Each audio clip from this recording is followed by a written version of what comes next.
talk about wilderness worship.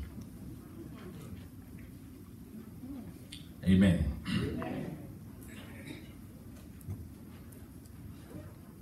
Wilderness worship, in its essence, is worshiping in an uncomfortable atmosphere. All right. Wilderness worship is worshiping God in spite of the circumstances. Right. All right. That's right. In other words, the circumstances are not conducive to comfortable worship. All right. Wilderness suggests that I'm going to worship God. I'm going to worship Him anyhow. And I'm just wondering, early on in the message this morning, do I have any anyhow worship? All right. I mean, you don't mind worshiping God right where you are. In your situation, in my situation, it's not pristine. It's not hitting on all cylinders. Everything is not lined up like I would like it to be. And all my ducks ain't in a row. I'm dealing with some stuff. I'm dealing with some messy stuff. And life gets messy. And we dress up on Sunday, but when we go back to the house, we go back to mess. Some of y'all left y'all house just messy. Mess is real. Well, remember that we live in a real messy world with messy folk. And all the messy folk are not outside of your church.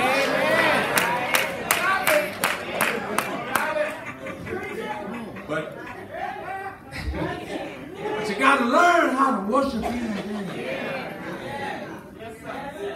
Think about the word wilderness, and it takes me back to Anderson County, where all the woods and pine woods and dogwood trails and all that like stuff down there, you know. And your country, wherever you from, East Texas, you know, them sticks, you know, nothing out there but, amen, wilderness wandering. Wonder how you made it to the bright lights of the city. Some of us made it and forgot where we come from. Forgot how to really worship God. Forgot how to worship Him when you didn't have the best and the amenities of things. But the Lord somehow allowed us to make it on through. And I'm telling you the truth, we pressed our way to church.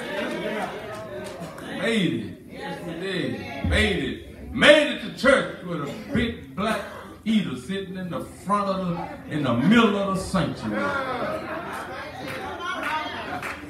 Somebody know what I'm talking about. Yeah, and don't worry about no air conditioning. The air conditioning was raised windows. Amen. In the summertime, they were raised, wasn't they? And you may have thought you were merely having worship with your brothers and your sisters, but all of the red and the black flying insects join you in worship. Fanning and going, washing and dirt down. Come on, somebody. Learn how to worship anyhow, right?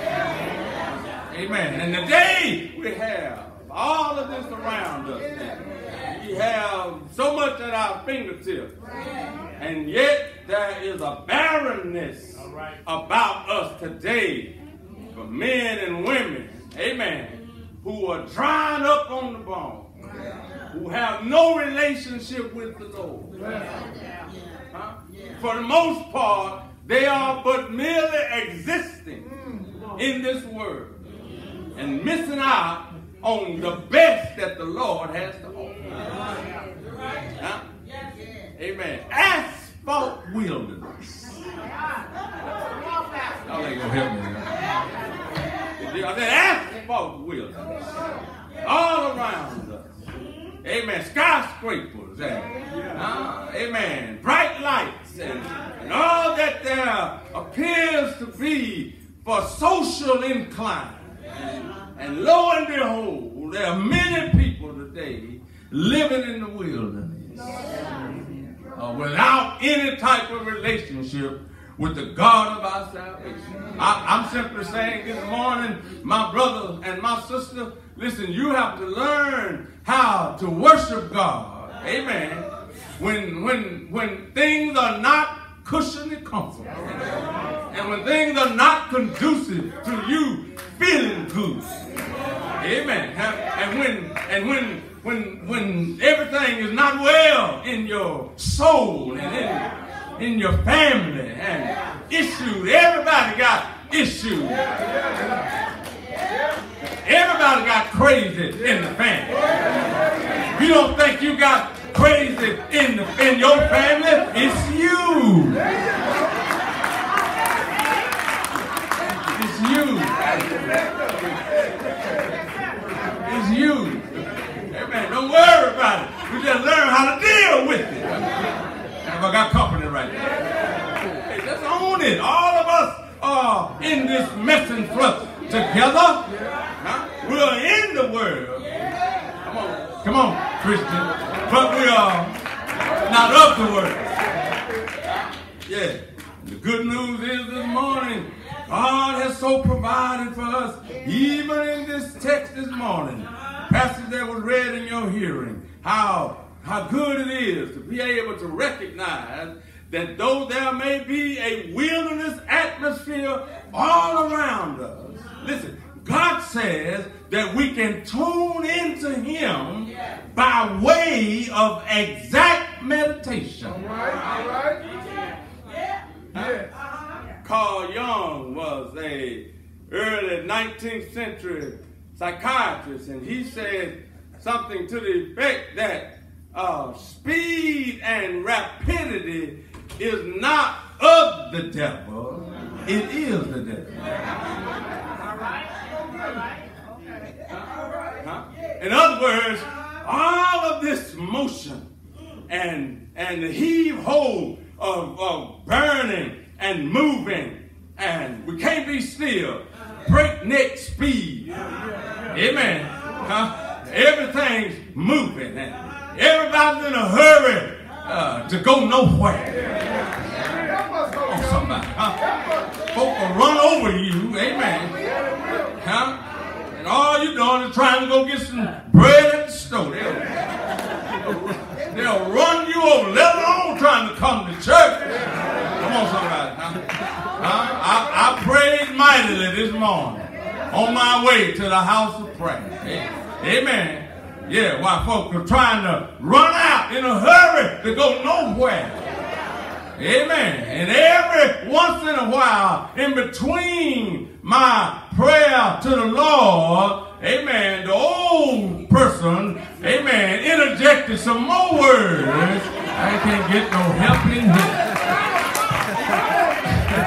I hope there wasn't none of y'all in front of me.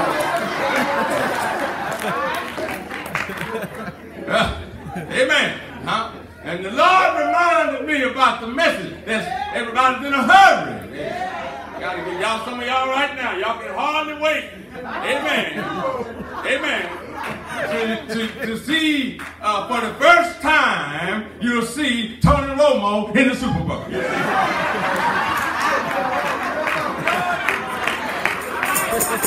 I can't get no help in here. He finally made it, and some of y'all just cannot. Yeah, I'm messing with him now. But you ought to know by now, every now and then, my brother, my sister, help me, y'all.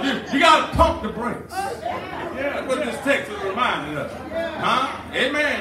Everybody's in a hurry. Children in a hurry to grow up and get grown. Amen. Amen. Listen, they frown on everything that's old. Help me somebody. And how many in here know everything old ain't bad?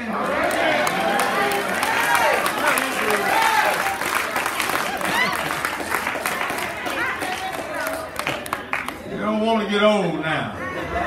One of the little kids looked at me one day, asked me, "You about 65 or 70, ain't you?" You know what I wanted to say to him. I said, well,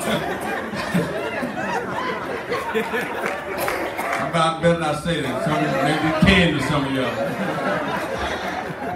No. But you need to understand that if you don't want to get to where I am, you need to understand what the alternative is. Amen. And if you don't make it, that means you were not here. Come on, somebody now. That means you didn't make it. That means you checked out a little early. Why are you rushing to get there? Or why are you frowning on where I am? Or where others are? Amen. You need to know, amen, that God, in his own sovereign will, has a plan and a place. Yes, he does. And a way of prosperity for you. Only you now. Are y'all with me right there? So I'm saying, by way of meditation today, as I connect it to the table and communion, how important it is that you have to recognize there comes a time in your life to where you have to pump the brakes. You have to, amen, slow it down. Amen. Slow it down. Slow it down before you leave today. Some of you running out of church. Amen. Some leave before the benediction. In a hurry to go back to that mess you got to deal with. And all that's going to do is frustrate you more. Cause you to go off the straight tracks of the statutes of the Word of God, where he'll bring victory and perpetual victory will be a part of your life. You won't have to be squirming and scrambling, trying to figure things out, wondering what tomorrow's going to bring. And for those of us who recognize that we meditate on the goodness of the Lord, we understand that the same God that kept me yesterday is the same God that will keep me on tomorrow.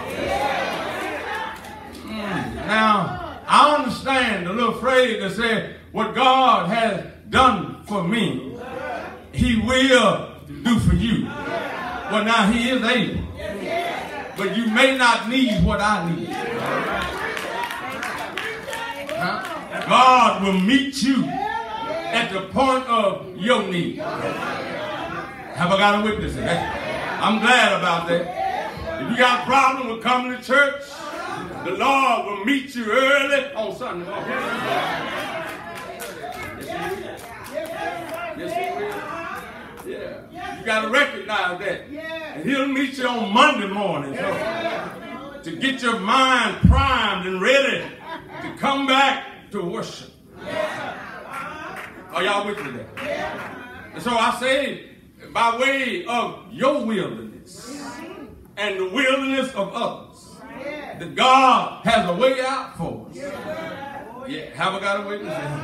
And if it doesn't seem like it's an easy way out, you can learn this from the passage this morning. If the Lord don't get you out of your wilderness immediately, he'll prepare you to worship right where you are. Lord have mercy. That's the way God will work things out for you.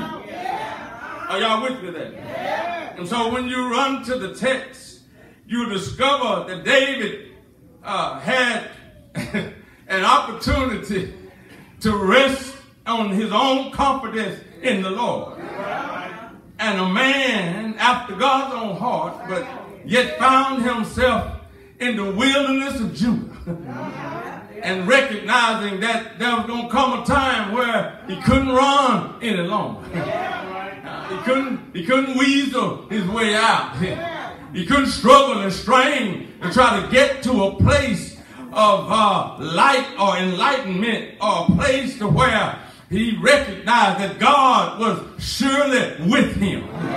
Because I tell y'all this morning, many instances to where you say God is not with me because I'm in the dark. And then you think God is with you because you're in the light. But sometimes God will flip the script, and let you know that